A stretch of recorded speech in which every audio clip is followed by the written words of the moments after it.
हिंगोली जिल्ह्यामध्ये पाण्याचा प्रश्न अत्यंत गंभीर बनत चाललाय। हिंगोली जिल्ह्यात 100 गावांच्या पाणी टंचाई पाहायला मिळते। 100 गावांवर भीषण पाणी टंचाईचं संकट आहे। हिंगोली शहरासह नांदेड, वसमत याही ठिकाणी पाणी पुरवठा करणाऱ्या सिद्धेश्वर धरणात 0% पाणी साठा आहे। त्यामुळे पाणी संकट सध्या हिंगोली परिसरात अधिकच गडद होताना दिसतंय। आढावा घेतलाय आमचे प्रतिनिधी गजानन वाणी यांनी। हिंगोली जिल्ह्यातील धरणांच्या पाणी पातळीमध्ये कमालीची घट झालेली आहे। मी सध्या हिंगोलीच्या जे येलदरी धरण आहे, परभणी आणि हिंगोली जिल्ह्याच्या सीमेवरती हे येलदरी धरण आहे। या ठिकाणी वीज निर्मिती होते आणि मी ज्या ठिकाणी उभा आहे त्या ठिकाणी तुम्हाला वाटत असेल की हे एखादं तळ आहे, मात्र आपला अंदाज साफ चुकेल। हे येलदरी धरण आहे। या ठिकाणी मी उभा आहे।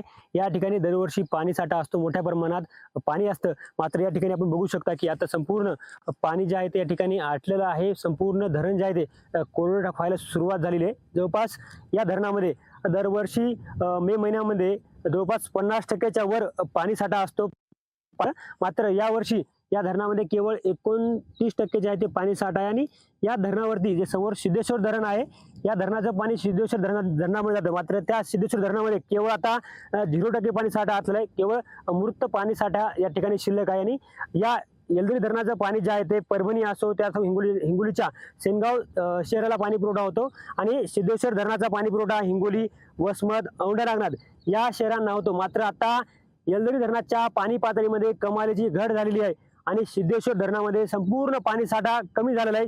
0% पाणी साठा असल्यामुळे या ठिकाणी आता संपूर्ण हिंगोली असो, परभणी असो, अनेक या शहरांना ज्या आहेत या शहरात जिल्ह्यातील तालुक्यांना ज्या आता पाणी टंचाईचा सामना करावा लागणार आहे। आता शेवटचा मे महिना आहे आणि या महिन्यामध्ये संपूर्ण भीषण पाणी टंचाई निर्माण झाल्यामुळे शासनाने लवकरात लवकर उपाययोजना कराव्या अशी मागणी आता नागरिकांतून केली जाते। कॅमेरामन राजेश सोबत गजानन वाणी, लोकशाही मराठी, हिंगोली। लोकशाही मराठी ऐका, पहा, जागरूक रहा।